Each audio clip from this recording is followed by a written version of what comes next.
Kaum muslimin muslimat yang berbahagia, maka mari kita akan detailkan 60 beberapa hal yang menjadi pelengkap pembahasan kita dalam menjabarkan dosa-dosa besar dan juga dosa-dosa harian.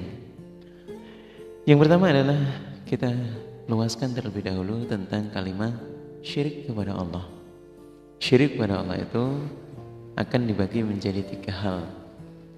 Yang pertama ialah syirik akbar, yang kedua adalah syirik asghar atau syirkul asghar, kemudian yang ketiga adalah syirik khafi atau syirik yang samar. Di mana syirik akbar ialah dosa yang paling besar di sisi Allah. Syirik akbar adalah menjadikan bagi Allah persamaan atau menyamakan Allah dengan sesuatu. Menyamakan Allah beribadah kepada suatu hal apapun itu. Ibadahnya pun sama seperti kepada Allah. Ini syirik akbar seperti halnya menyembah ibadah-ibadah kepada batu, kayu, matahari, bulan, bintang, bahkan kepada nabi, atau mungkin menyembah terhadap sesama manusia, sengaja mengibadahi terhadap para ulama as-salihin dan lain-lain. Ini na'udzubillah min dzalik. Kalau niatnya memang untuk ibadah kepada dia, atau karena dianggap sebagai sesuatu yang sama dengan Allah, ini termasuk kategori syirik akbar. Na'udzubillah min dzalik. Jadi kalau memang di zaman saat ini masih ada ya, seorang yang contohlah masih menyembah terhadap matahari sebagai sesuatu yang dianggap sebagai Tuhan, sebagai Tuhan semesta alam. Ini di contoh-contoh kenabian di zaman dahulu juga telah terjadi.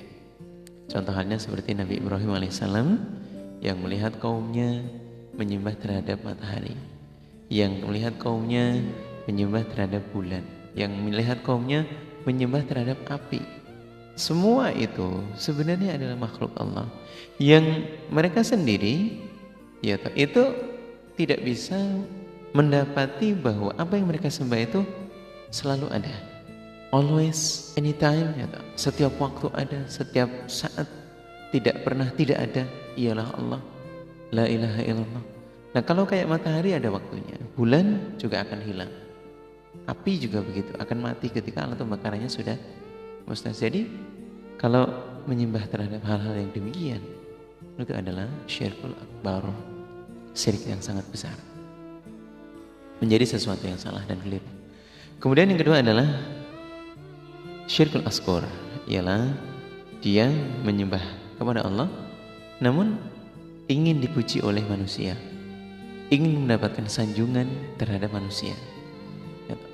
Contoh halnya ketika dia mengerjakan sholat, itu tidak ada sama sekali di dalam hatinya untuk mendapatkan pahala dari Allah, tidak ada di dalam hatinya sama sekali untuk menunjukkan tahlilnya kepada Allah ialah la ilaha illallah, di mana la ilaha illallah adalah betul-betul tidak ada sesuatu yang harus disembah, hanya Allah, dan mengharap pahala hanya kepada Allah, dan mengharap terhadap surganya Allah saja. Namun orang tersebut, orang tertentu justru berharap sesuatu yang lain, bentilem, bentipuji, biar mendapatkan jabatan, biar mendapatkan sanjungan. Ini na'udzubillah min dzalik. Kalau dalam hal ibadah itu betul-betul harus lillahi ta'ala. Kaum muslimah yang tahu memang hanya kita dan Allah. Maka kategori yang ketiga ini adalah yang paling membahayakan, di mana syirik khauf. Seseorang yang memiliki niat tersembunyi di dalam ibadahnya, sulit banget untuk diketahui, sangat-sangat sulit. Seperti halnya kalau gambaran syirik khauf itu ada semut hitam berada di atas batu hitam yang tinggal di waktu yang malam gelap gulita dan benar-benar tidak bisa terlihat. Syirik khauf ini hanya dia sendiri yang bisa mengetahui niatnya. Maka istilah niat karena Allah, niat lillahi ta'ala, niat untuk mencari wajahnya Allah, ridhonya Allah, itu harus ditanamkan di dalam hati, diniatkan di dalam diri kita untuk lillahi ta'ala, karena Allah. jangan untuk yang lain. Kaum muslimin yang berbahagia, yang kami hormati, berikutnya adalah yang kedua. Setelah tadi adalah kesyirikan, ialah sesuatu yang sangat-sangat menjadi dosa yang paling besar, yang nomor satu. Yang kedua ialah dari 60 hal lebih ini, yang kedua membunuh orang secara tidak benar.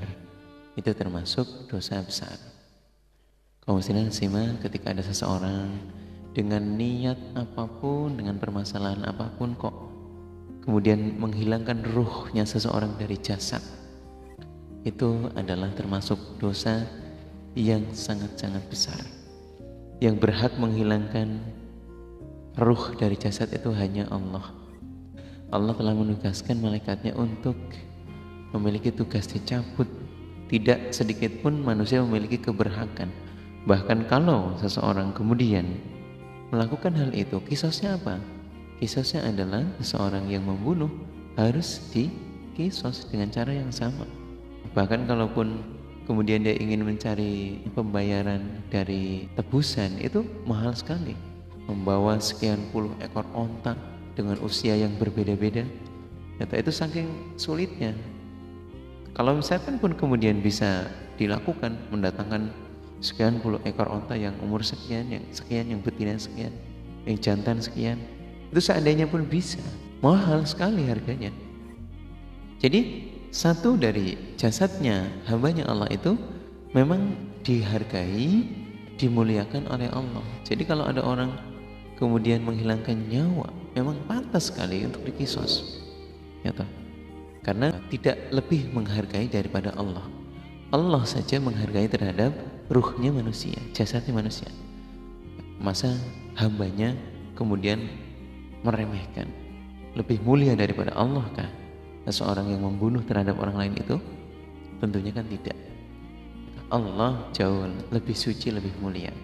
Kita hanya makhluk kecil yang harus saling menghargai, terutama terhadap ruh di dalam jasad kita. Kemudian yang kedua adalah sihir, di mana sihir ini telah kita bahas di video sebelumnya dan perdukunannya. Selanjutnya adalah meninggalkan sholat 5 waktu, itu termasuk dosa besar. Berikutnya adalah melarang orang untuk mengeluarkan zakat. Jadi kalau seandainya ada seorang wanita, mungkin karena di dalam keluarga kan ada yang memegang harta suaminya, atau seorang istri kok berupaya untuk melarang-larang atau mencegah, atau bahkan suaminya itu sendiri yang memang tidak mau agar hartanya kemudian dizakati. Ini na'udzubillah minasyaitonir rajim. Itu dosa besar. Kemudian selanjutnya adalah berbuka puasa di siang hari di bulan Ramadan dengan tanpa alasan, dengan tanpa uzur yang dibenarkan oleh agama. Itu salah dan keliru. Atau kalau memang dalam hal ini adalah sakit yang keras, yang parah, kalau memang dalam hal ini adalah mungkin melahirkan atau mungkin menjalani operasi yang berat sehingga kemudian diperbolehkan, ya beda lagi hukumnya. Tapi kalau tidak ada alasan, dia berbuka di bulan Ramadan, dia makan dan minum, ini dosa besar. Kemudian meninggalkan haji bagi yang telah memiliki kemampuan, dia sengaja tidak mau mengerjakan, menganggap bahwa ibadah haji adalah sesuatu yang dikategorikan seperti halnya tamasya. Wah, itu dosa sekali. Karena perintah haji sama dengan perintah sholat, dan perintah haji sama dengan kewajiban untuk kita meramut terhadap kedua orang tua kita, sangat wajib. Kemudian berikutnya adalah durhaka kepada kedua orang tua. Seseorang tentunya ya memiliki kedua orang tua, wajib untuk taat, tidak berhak dan dosa besar apabila dia durhaka kepada kedua orang tuanya. Selanjutnya yang ke-9, tidak mau menyapa, atau dalam bahasa Jawa dikenal dengan istilah nyatroni, ialah membiarkan keluarga dekatnya tidak mau menyapa, tidak mau ngomong, atau bahkan memutus silaturahim. Itu naudzubillah minasyaitonir rajim. Mendiamkan saja nggak boleh, apalagi sampai memutus famili. Selanjutnya, kalaupun kemudian harus dalam hal ini ada permasalahan, diupayakan tidak lebih dari 3 hari, karena di mana hari-hari tertentu Allah memberikan pengampunan kepada orang-orang iman, dia tidak mendapatkan bagian itu. Sebelum keduanya minta maaf, Allah terhadap malaikatnya tidak menulis untuk mendapatkan pahala itu. Berikutnya adalah perbuatan yang terkait dengan perzinahan, berbuat zina, ya, laki-laki, perempuan, mau yang sudah menikah, mau yang belum. Kalau zina ini kategorinya adalah dosa besar, harus ditaubati dengan taubatan nasuha. Berikutnya adalah bahwa perbuatan zina ini tidak hanya kalangan orang-orang yang kategorinya bersih, atau bersih dalam artian sesama fitrahnya. Kalau laki-laki dengan perempuan, perempuan dengan laki-laki, yang sudah menikah dengan dengan istrinya orang lain, atau istri dengan suaminya orang lain, ini zina, zina muhson. Kalau zina ghairu muhson, ya orang-orang laki-laki dan perempuan yang belum pernah menikah, kemudian dia melakukan perbuatan zina, asusila, ini termasuk kategori di atas. Namun yang berikutnya adalah kategori sodomi atau homoseksual atau lesbian, di mana ini kesalahan atau salah dalam konsepnya, fitrahnya dilanggar, atau yang seharusnya fitrah kemudian dia malah memilih terhadap laki-laki, dia malah memilih terhadap perempuan, sesama perempuannya. Naudzubillah min syaitan. Atau yang lebih parah adalah mengambil atau hewan untuk dijadikan bahan pelampiasan nafsu. Nah, ini juga dosa besar karena hewan tersebut kemudian menjadi haram. Hewan tersebut ketika telah disodomi, ketika telah dijadikan bahan pelampiasan nafsu seorang hamba laki-laki, itu haram untuk dikonsumsi. Sangat dosa sekali apabila melakukan hal itu. Selanjutnya adalah memakan harta riba, kemudian memakan harta anak yatim secara zalim. Kalau riba berkaitan dengan barang haram, atau dipelajari lagi dan juga didalami. Kemudian hartanya anak yatim yang dititipkan ini tidak boleh untuk digabung dengan harta kita, kecuali memang yang ramu tidak mampu memanfaatkan atau dengan kategori tertentu. Dan ini ya, silahkan untuk didalami kembali dalam kitabillah, sangat jelas dalam hukum-hukumnya Allah. Kemudian selanjutnya adalah berdusta atas nama Allah dan Rasulnya. Hati-hati dalam bersumpah. Jadi sejatinya kalau kita bersumpah itu hanya dengan nama Allah saja. Tidak boleh seseorang kemudian menggunakan nama Rasulullah untuk bersumpah, atau demi Allah, demi Rasulullah, itu sudah salah. Kalau kita harus menggunakan janji sumpah atau aqsam, itu hanya dengan namanya Allah saja, atau jangan menggunakan nama Rasul, tidak boleh, apalagi dengan nama selain Allah. Naudzubillah min dzalik. Selanjutnya adalah lari dari medan pertempuran. Ketika mungkin suatu saat kita diperintahkan atau ada zaman di mana kita mendapati harus jihad fisabilillah, jangan lari dari sana, karena itu juga dosa besar. Ya, berkecamuknya perang itu akan membuat kita mendapatkan tempat syuhada, atau orang-orang yang dikategorikan mati syahid. Nah, kalau orang-orang yang lari ini akan mendapatkan ancaman. Bahkan orang-orang yang munafik itu ya begitu, orang-orang yang tidak mau menetapi janjinya untuk berjuang. Alhamdulillah min syarri dzalik. Kemudian yang ke-17 selanjutnya adalah sombong atau menolak kebenaran dan meremehkan terhadap yang menyampaikannya, yang membawanya. Ini kategori sombong, takabur. Tidak hanya sombong dalam artian riya, seseorang kemudian memamerkan hartanya, tapi sombong dengan kategori ini adalah sebuah kebenaran yang sebenarnya betul, dia tolak. Yang menyampaikannya orang-orang yang di bawah derajatnya, lebih-lebih dia akan merendahkannya. Jadi untuk sebaliknya bahwa ya kita orang-orang iman yang menetapi ibadah kepada Allah, kalau itu sebuah kebenaran yang kita coba untuk mengamati dengan betul, menerima atas kebenaran itu dulu, dan jangan meremehkan siapa yang menyampaikan. Ya, biarkanlah itu kita terima untuk kemudian kita telaah, kita ambil intisari dari kebenaran itu. Karena orang-orang iman yang melihat sebuah kebenaran harusnya merasa senang dan bersyukur. Atau selanjutnya, kalau kemudian itu adalah sebuah kesalahan, ya kita buang. Sehingga tidak menjadi kategori orang-orang yang takabur atau sombong. Selanjutnya adalah saksi palsu. Berikutnya adalah minum arak. Ini khamr, sangat jelas sekali sedari dahulu. Kemudian judi, itu dosa besar. Selanjutnya menuduh berbuat zina kepada wanita yang terhormat atau terjaga.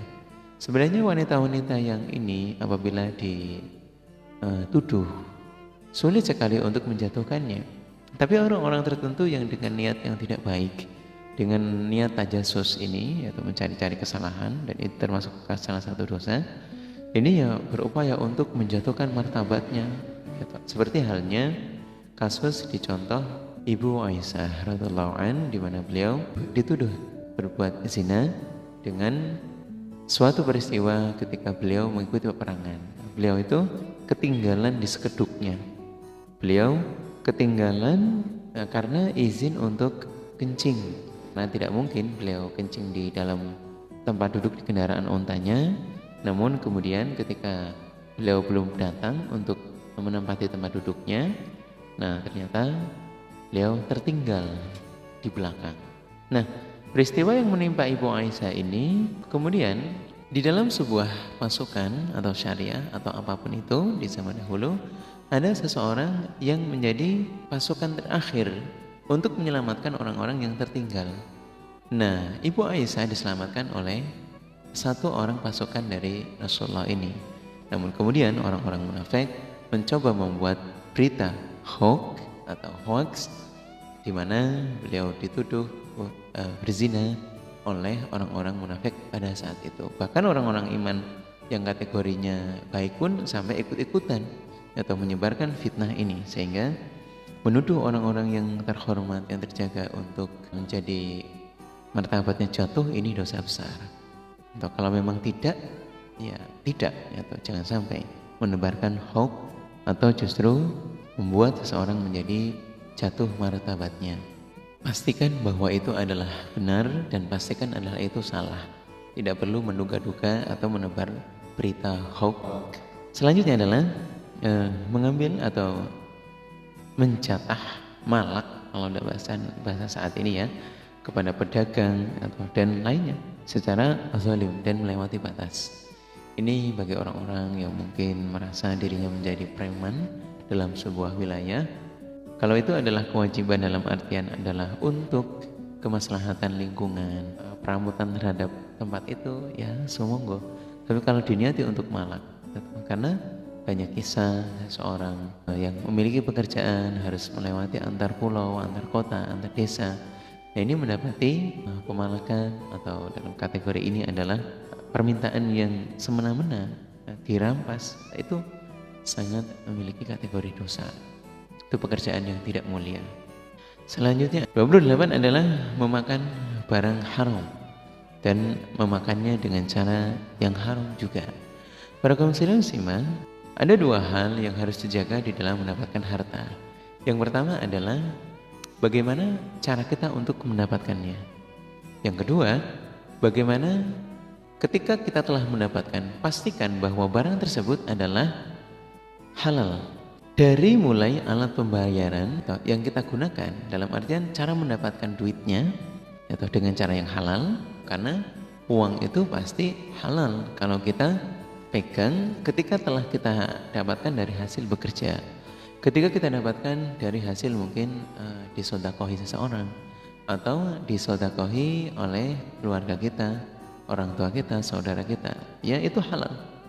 Kita bekerja gajian sebulan, itu halal. Nah, kalau kita mendapatkannya dengan cara yang tidak benar, itu walaupun duitnya kemudian ada di tangan kita, banyak jumlahnya ataupun sedikit, menjadi haram. Contoh, ya, kita merampas dari orang lain, mencuri dari orang lain, di tangan kita itu sudah menjadi haram. Cara mendapatkan kita terhadap uang itu haram, ya semuanya haram. Kemudian dibelikan sebuah makanan, itu juga harus dijaga, makanan apa. Jangan sampai jatuh kepada subhat. Kalau itu adalah hal yang meragukan, tinggalkan. Pastikan itu adalah barang yang halal. Maka melalui banyak dari pemahaman, kalau di Indonesia sendiri ya harus berdasarkan Majelis Ulama Indonesia. Ya ada logonya halal, dan insya Allah tidak akan berlogo haram. Karena logo haram itu memang sesuai dengan kefahaman kita melalui kitabillah wa sunnati Nabi, ya dijauhi. Hewan halal saja kalau dikerjakan dengan cara yang salah itu bisa menjadi haram. Ada kambing mati di jalan, sudah mati, kita sembelih, itu sudah haram. Jadi tidak kemudian dengan praktek disembelih menjadi halal, itu tidak, ya tetap haram karena sudah kondisi mati. Naudzubillah min syarri dzalik.